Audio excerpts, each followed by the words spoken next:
Hello යාළුවනේ ඕනි කෙනෙක් කැමතිනේ ඉන්න තැනින් තමන් කොහොමත් අඩියක් කර ඉස්සරහට යන්න. අන්න ඒ වගේ අයට අද මම මේ වීඩියෝ එකෙන් ගෙනාවේ මේ සාමාන්‍යයෙන් ඔයාලට මාසෙට ලක්ෂයක් වගේ හොයන්න පුළුවන්. ඒ කියන්නේ ලේසියෙන් ගෙදර ඉඳලම ලක්ෂයක් හොයන්න පුළුවන් විදිහක් ගැන. ඔයා දැන් ඔය ඉන්න තැනින් අඩියක් කර ඉස්සරහට යන්න නම් ඔයාලට මේ වීඩියෝ එක ඉවර වෙනකම්ම බලන්න වෙනවා. යාළුවනේ මෙහෙමයි.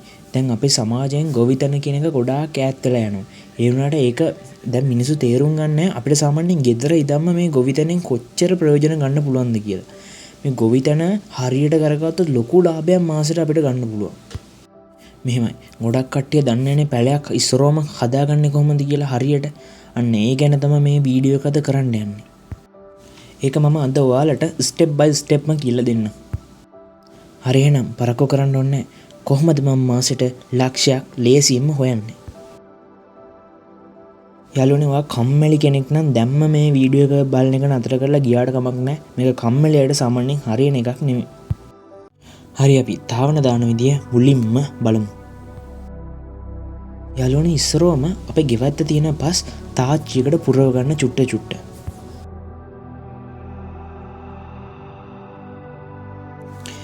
ඊට පස්සේ ඒ පස් සල්ලඩයක් අරගෙන හොඳට පෙරා ගන්න. ඒ කියන්නේ මෙහෙම රොඩු ඉවත් වෙනකන් පෙරා ගන්න ඕනේ. අපිට පොඩ්ඩක් අර සිනිඳු මට්ටමේ පස් තමයි අපිට ඕනේ.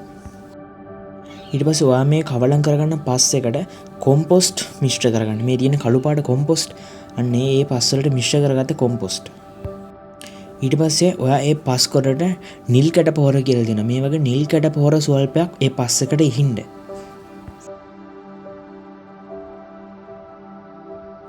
ඊට පස්සේ අපි අර පෙරාගත්ත පස් අන්න ඒකට පොඩ්ඩ කවලම් කරන්න මෙන්න මෙහෙම.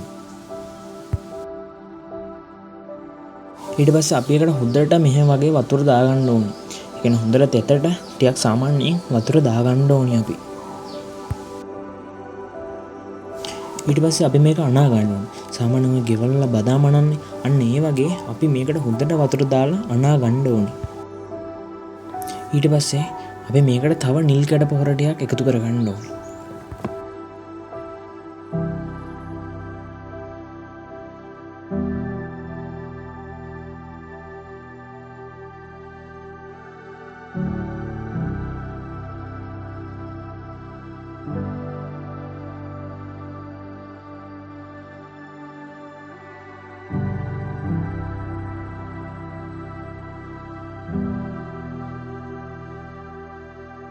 අපි මේ වතුර දාලා හොඳට මේ සල්ලඩයකින් පෙරා ගත්තේ.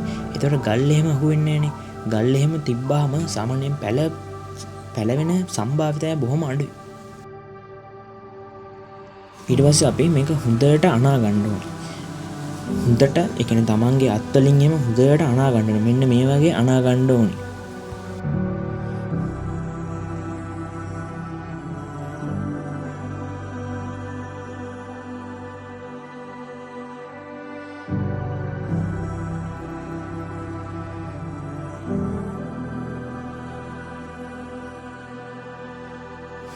අපි ඊට පස්සේ මේ ඔක්කොම හොඳට අනාගෙන ඉවරලා අපි මේක ඉටරෙද්දක් හරි මොකක් හරි දෙයක් කරන් හොඳට වහ ගන්න ඕනේ.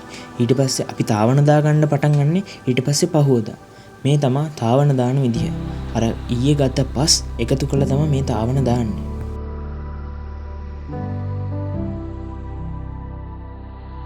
ඒ පස් දාලා හුදින් මේ පස් මට්ටම් කරගන්න ඕනි තාවනට ගානට අවශ්‍ය වෙන විදිහට.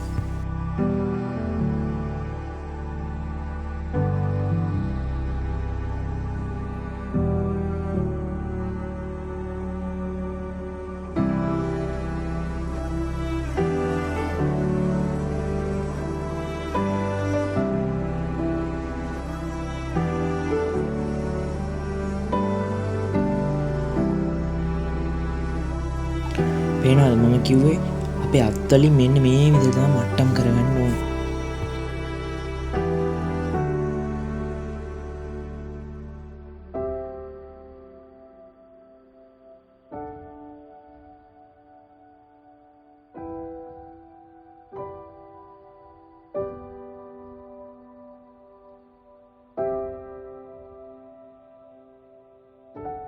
ඊට පස්සේ අපේ හුද්දට මට්ටම් කරගත්තට පස්සේ පීයකින් හරි මොකක් හරි කැපෙන දෙයකින් ඒ කියන්නේ ගානට සාමාන්‍ය ගානට අපි කැට කපා ගන්න ඕනි.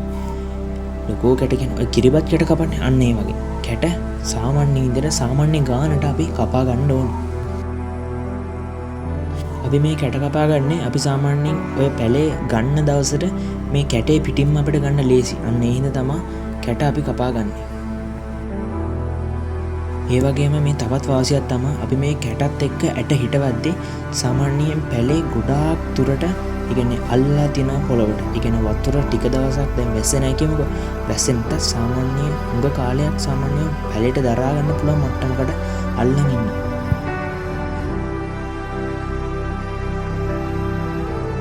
ඊට පස්සේ අර අපි කපා ගත්තා නේද අර කැට. අන්නේ කැටවලට මෙන්න මෙහෙම ඇඟිල්ලෙන් චුට්ට ඒ කැටේ උඩ මෙන්න මෙහෙම පොඩි හිල් විද ගන්නවා.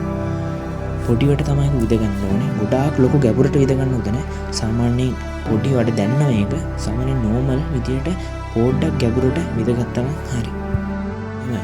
ගොඩාක් ගැඹුරට විද ගන්න එපා කියන්නේ මොකක්ද දන්නවද? සාමාන්‍ය ඇට දාපුවම ආයෙ පැලවෙන්නේ. ඒ කියන්නේ සාමාන්‍යයෙන් පොඩ්ඩක් ගැඹුරට විද ගත්තා නම් හරි.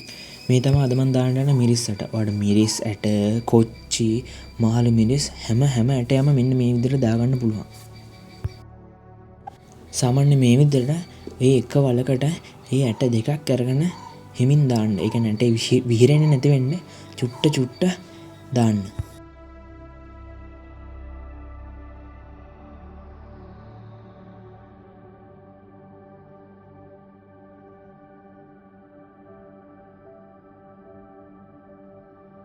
ඊට පස්සේ කරන්න ඕනේ මොකද දන්නවද?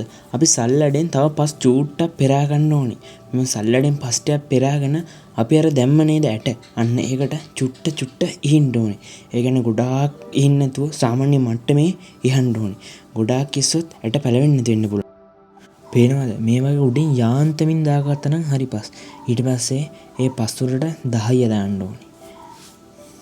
10 දාලා තිබ්බනම් ඒ කියන්නේ වැස්සක් එම આવොත් කවර් කරනවා. ඔයාට මෙහෙමයි 10 පිදුරු ඕනිම දෙයක් දාන්න පුළුවන්. ඒක ප්‍රශ්නයක් නෑ.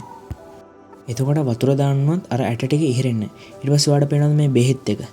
ඇට දාලා ඉවරන ගමන් මේ බෙහෙත් එක සාමාන්‍යයෙන් දවස් 3-4ක් ගැහුවා නම් හොඳයි. මෙන්න මේ බෙහෙත් එකට නයි කූබි එන්නේ නෑ.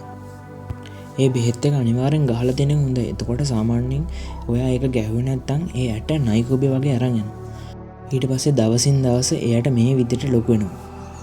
තවන් සාමාන්‍යයෙන් දවස් 10ක් 12ක් ඇතුළත ලොකු වෙනවා. ඒ වුණාට ඔයා හදන තත්ත්වයට පැල ආවට පස්සේ ඒක හුද්ද බිමක් තෝරගෙන ඔයා ඒක පැල හොඳට හදන්න.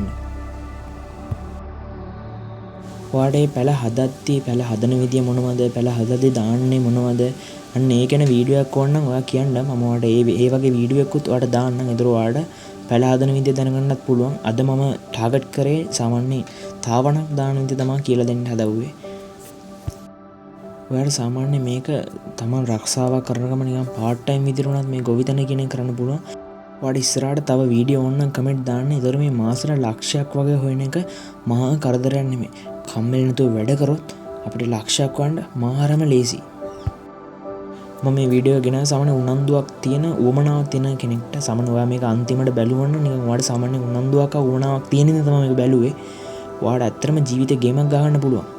try කරොත් අපිට බැරි නෑ. වීඩියෝ එක ගැන මොකද හිතන්නේ කමෙන්ට් එකක් දාන්න. ඉස්සරහටත් ඔයාලට මේ වගේ ගැන තව පැල හදන විදිය වගේ දැනගන්න ඕන නම් මාව subscribe කරලා තියාගන්න.